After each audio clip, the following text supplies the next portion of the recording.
Yeah, and a little more about me. So I'm a CPA. About 5 years ago, I got into the data analytics path and officially took hold of the nerdiest guy at the CPA firm. It's a mantle that I wear proudly. Yeah, and you use the word partnership, and this with Oz has really been a partnership. Jackson Water is a co-client of ours.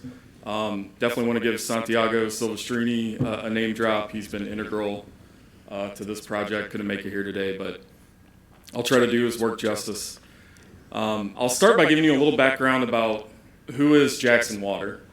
I know you've all probably heard of the Flint, Michigan situation with their water department. In Jackson, Mississippi, where we're located, there was a similar crisis that happened. Back in August of 2022, there was a water pressure failure. The infrastructure had gotten old and lack of maintenance around all the equipment. Really, the whole city kind of went without water for a couple of weeks. And I don't want to sound like I'm throwing my client under the bus here or anything. So they've inherited a lot of the problems that happened here, right? It was 40 years of mismanagement of the water system by the city that really led up to this point. And in August of 2022, the federal government decided to take over the system, appointed an interim third party to come in, and that's who Jackson Water is. Jackson Water is actually a private entity who has come in to try to fix all of these issues. And they brought HORNE in, and we brought Oz in to really look at the billing system data. So part of the issue is that they're underfunded. From years of not keeping up with the data that drives the billing system, that allows them to capture the revenue that's needed to be self-sustaining, is a big part of why they were underfunded and why these systems failed to begin with. So yeah, today the story is really, I'm not going to blow you away with any predictive models or chatbots or anything. We're not quite there yet, but it's a story about how clean data can lead to clean water, how data can impact the community. Yeah, you can go next. So when we first came in the door, they were in an on-prem Oracle product that was really built for utilities. They didn't have any documentation about the ways they had customized the user-defined fields, business processes, things like that. So there was a very extensive discovery period early on. We had to create our own entity relationship diagram. We had to do lots of interviews with the business users about how they operate, what are the rules, when do somebody's water get cut off, et cetera. What were the critical data elements when it comes to generating a bill? I mean, obviously the goal is to get the right bill to the right person at the right time. So what are the data elements in your system that allow that to happen? And then what can go wrong? So there were already a lot of known issues, there were a lot of suspected issues. I was trying to tease all that information out of them so we had a good starting point. And again, this system had been in place for 20 or 30 years. We've got a bunch of government clerks and such that are doing the data entry with little training, little documentation. So you can imagine how bad this data had grown over such a long period of time. So first we wanted to try to classify this into manageable chunks. So really the goal was, how can we get a status on each record, on each property, to say this is the action we need to take to clean it up. We started with 156,000 addresses, unique addresses in the system. We were able to flatten that down and figure out that it's really about 80,000 unique properties. There were that many duplicates and things like that were going on. We created an algorithm. We call it the disposition engine. So we've given a disposition to every record. The disposition engine classifies each row within this data set to say, what action do we need to take? And we've gotten to the point where there's 200 plus data points on every property in the city. And when we came in the door, if we were to ask a simple question like, how many addresses do you serve? Depending on who we asked, we'd get a different answer. And really, if I went to a different department in the city, I'd get another different answer. There's not a clean way to say these are all the customers that are in my service territory. And part of that 200 data points included about a dozen third-party data sources that we brought in. Property records from the county, There were records from the post office on which, if any properties were abandoned. We actually got the power utility to share their customer data so we could see, is there somebody using power at that premise and we're not billing them for water? They'd probably need both. And all of that had to be brought together without any sort of common identifier. So we used a lot of spatial joins. There's a big GIS component to this as well to make everything work. And currently, like even today, there are people out in the field taking action on what we found. So giving each one of those records an actionable status was the output. And then 40,000 actions to take, right? We've got to prioritize that somehow. We've got to coordinate it, being able to put dollar values on some of these different buckets and say, go after this first, go after this next. And I'll talk a little bit about monitoring as well, trying to keep up with all the changes on a day-to-day basis. Thank you, Jon. Let's make a parenthesis. Jon, nice. So let's go back to day one of the project. We are displaying the architecture here, but this project has been really interesting. And Jon, you gave kudos to one of the guys in the Oz team, but it's been a good effort. It's been a small team, but very effective. And from day one, we heard the COO of the city. We had lunch with her, very smart lady, and so in the back of our minds, we said, okay, we have an immediate challenge, but we also want to know that the city, especially Washington, with this being in the news, they needed to be self-sufficient sooner than later from a revenue perspective, and Jon will talk about it. So we started conceptualizing the architecture. How are we going to do this? We don't want to have technical debt. We know we are going to be flying a plane, and the fact that they were changing the billing system, so they were going to be changing one of the turbines while we are in the air, right? We were going to have to be cleaning the data as we went, so they were going to be keeping the airplane or the aircraft metaphor. They were going to be changing sets in the plane. They were going to be changing maybe the landing gear. So we said, okay, where do we go? We are going to need cloud services that are integrated, that are basically out of the box. Azure was up and running some of the services, so that was a blessing because that was going to save us time. We also looked at the skills of the team.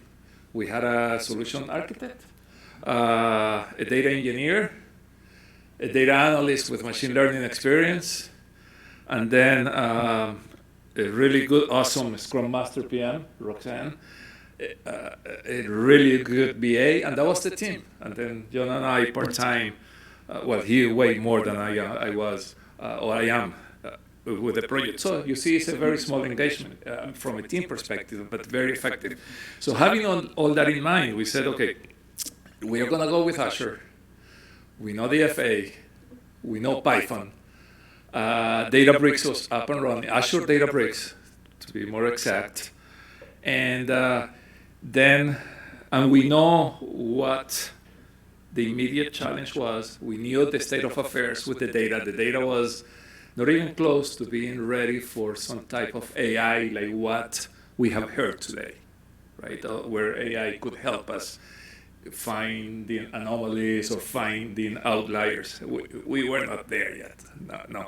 We took an orthodox approach to data management. We tried to look for dupes, for consistency, for in that data, and got going rapidly. We knew we were going to have. We started enriching addresses. Jon talked about it from USPS. So there was an API. The electric company data was quite a bit more reliable. So they helped us, and we took that to enrich the data furthermore. We took data from Hinds County. Hinds County is the county up in Jackson, Mississippi, and use a three-layer approach that Microsoft, the medallion framework. So we brought that data into a bronze layer. In the old days, we used to call it staging. Then Jon talked about flattening the data. We moved that into a silver layer and started providing analytics via Power BI. Everybody knows Power BI, easy to use, dashboards to the city, so that with the disposition engine created in Databricks, using some machine learning and some good old SQL, the city started taking action. The business, maybe an account wasn't created. Maybe we were billing the wrong person. Maybe, by the way, going back to the airplane metaphor, they were changing the meter devices, the meter from the manual to smart devices, IoT. So we were dealing at the same time with all that fluidity, if you will. So the environment was very fluid. And it is now that it's becoming stable. So this is work that needed to happen. And I'm not going to steal my partner's thunder, but now I think we're going to be ready, and he will talk about how we see AI coming into the picture and adding more value going forward. But that's why this architecture. So it is Azure-centric. It supports the different requirements that we had to enrich the data, to get it to a decent place. We started using some machine learning, again, for disposition, delivering the data for action immediately, either by the business or by the field forces in the city, and getting us ready with minimal technical depth to now move on to some more cool stuff, like what we heard in the morning.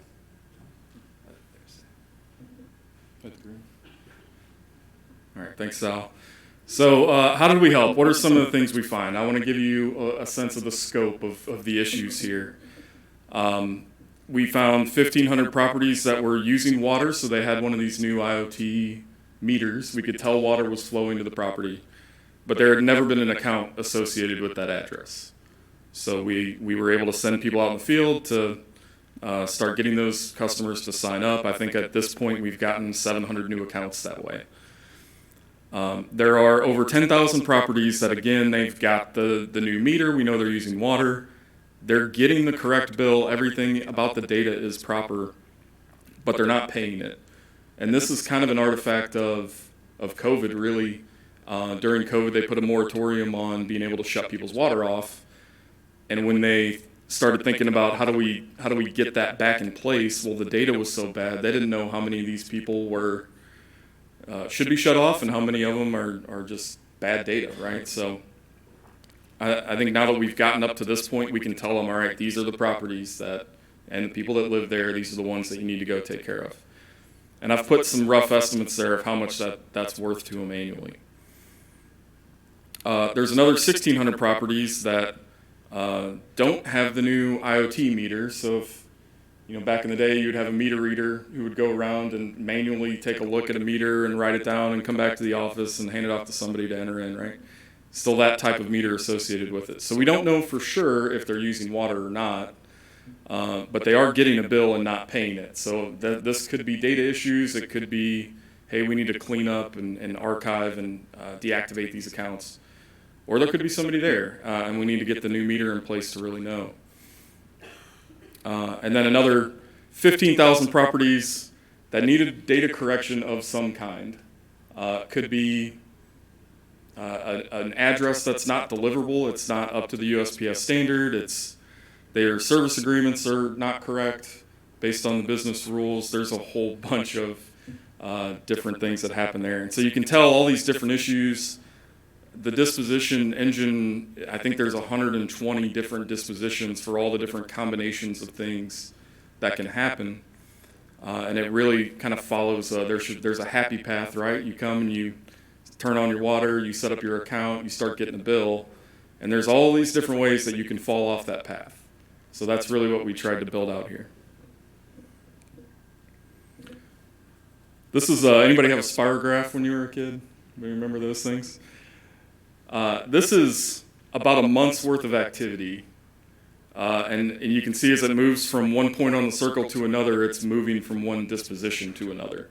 So they've done something to their account, or somebody in customer service has added something that moves them from one place to another. And I'm not going to try to get into the weeds of this with you, but just to give you a sense of how much changes over time. So if you imagine back to 4 or 5 years ago when everything was very manual and it was just a couple of people in the office trying to keep up with this, there's no way you could keep up with that much manually by yourself. So that's where the technology is really going to help them manage their business a lot better.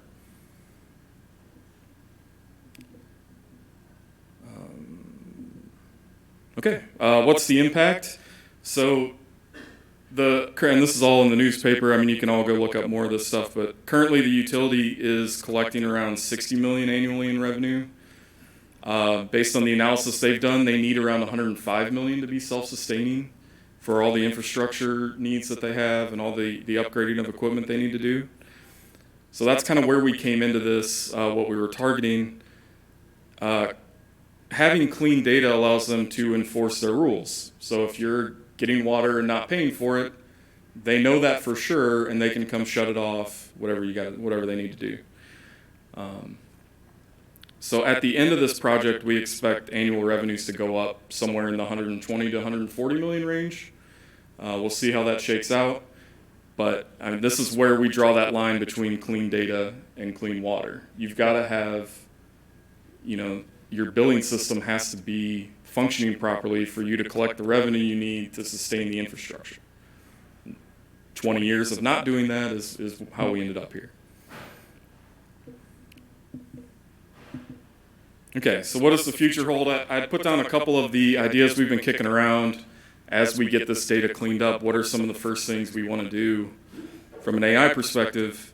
And obviously right now they're in a spot that I think a lot of government agencies are in, where they're too busy chasing after trying to get things functioning.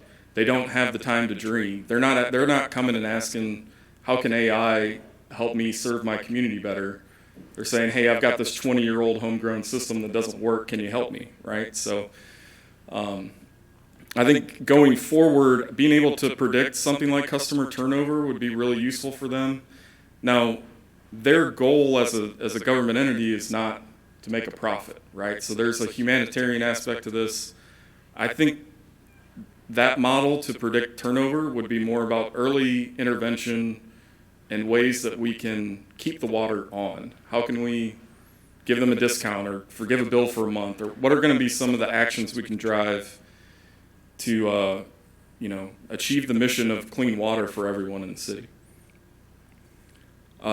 Automated data cleanup, so there's a lot of recurring issues. So all of those issues on the last slide I showed you, there's a corresponding business process that's broken that allows that to happen. Or there's manual data entry being done by 10 different people in 10 different ways, right? There's something broken. So there's a lot of opportunity here for automation of data entry, for identification of problems as soon as they happen, and then the subsequent cleanup of them. Gen AI, I'm really excited to get a chance to plug this data set we've created into something like a chatbot, like Epic was just showing. I was sitting there, I've been daydreaming for months about if I could get something like that, because every day they come to us and ask, the business users have some new question, right? It's, can you show me who are the commercial customers that owe us the most money? Or who are the residential accounts in the northeast part of the city that are still don't have the IoT meters? There's all kinds of random things. And when you're a very manual reporting company, your people are constantly chasing after whatever that hot topic of the day is, rather than practicing data governance and doing the things they should be doing to keep the system in check. So I'm really excited to see what we could do with the Gen AI bot on this data. This isn't really in the scope of what we're doing for the client, but identifying water loss and leaks is going to be a huge area where AI can help. There are some really cool things you can do with acoustic sensors on the pipes and with drone flyovers and things that, identifying water loss and leaks is a big issue in a lot of these city-run utilities. And obviously near and dear to my heart, preventing and correcting these billing errors. So especially if you think at your house, if you get a water leak on your meter that you don't know about until the bill comes, and all of a sudden you've got a $5,000 bill in your mailbox waiting for you. So those are things that should be preventable. We shouldn't have to wait for the customer to then call me crying and say, hey, I can't pay this. This is insane. Then I've got to send a tech out there to check it. We've got these meters that are sending in readings every minute, right? So we should be able to be more proactive in preventing things like that from happening.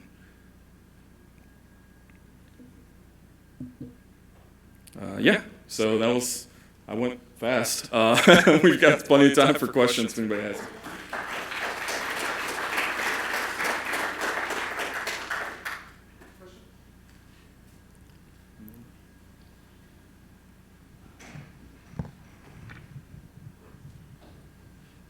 Hello, this is Angelica. I am head of data and analytics in Bupa. It's a health insurance company. So my question for you is, what has been the experience that you have with the data governance framework? Because we always talk about clean data, but as a person, you can clean it today, but it can be dirty tomorrow if you don't have a framework to convert this in a business as usual. Yeah, 100% agree. That has been a challenging conversation to even get them to have because they have so many bigger issues in their mind. Data governance is not top of mind for them. They're trying to fix all these infrastructure problems. They're trying to get the revenue up and don't quite understand the connection between data governance and revenue. So we've been easing them down the path as best we can. Putting some framework around it and some ways to monitor these things. So they have better data governance today without knowing it, if that makes sense. It's been an interesting conversation, and it's something we see at a lot of these mid-size and smaller clients is they just don't have the resources to sit down and think through a data governance framework and who am I going to make the steward, who am I going to make the owner of these things when everybody's got a overflowing plate already. So I think that's been, I wouldn't say that we've formally adopted a governance framework there yet, but we've been kind of pushing them in that direction. Go ahead. Yeah. Sorry. I can speak about data governance all day long, but because I'm passionate about it, and I have an ex-colleague from Ryder here, so he knows what my he lived to what I am going to say. And that Ryder is only one experience. I was an employee there. But as a consultant too, be pragmatic. That means don't boil the ocean. Start small. Find an executive sponsor that ideally look for in your business plan for the year. Hey, I'm gonna make it up. I have a revenue or a client, I need to capture so many clients, or I have a revenue target, whatever that is. Look at the data that is going to support that, get it clean, and then you're going to find in our methodology at us, in any consultant's methodology, in a book at school, 7 or 9 dimensions. Integrity, whatever they are, right? Cleanliness, dupes, and focus on 3 or 4 that are going to have a lift in your data quality curve, and go from there. And measure it constantly, and like Jon said, find a steward and an owner, keep it small, and then you're going to see the benefits. When I mentioned Ryder is because we started with breakdowns. That was critical. That was millions and millions. When you have 150,000 trucks and you want to minimize breakdowns between repairs, anticipate to those repairs, that's crazy. I mean, it was like in the hundreds of millions of dollars, the savings. And I can talk about other clients too, but that's my 2 cents there, and we can talk about it more later. Any other questions? So if there aren't, I have one. So where do you think the first AI solution is going to go for this, from from the Jackson Waters perspective, the city's perspective? Like where do you think they're gonna land on for their first AI? I think it's going to be kind of to the same vein on the data governance question. It's going to be around preventing and correcting errors, because that's their biggest issue right now. And they don't have the manpower to be constantly looking at exception reports and working with Oracle tickets to try to get things fixed in the background. You know, there's just no time for that. So I think the first thing, since we have such a great algorithm here to identify when things are broken, and immediately when things move, especially if they move from being not broken to broken again, building in some automation around all that to help automatically fix things when we can will be the first step. And then I think the customer turnover piece will hopefully follow shortly behind that. So I think there's a lot of opportunity to, again, just be proactive. And it's not the same type of churn that you're doing if you're a for-profit company. It's more about the proactive interaction with the citizens in this case. All right. Ron, Sal, thank you so much. Thank you, everybody.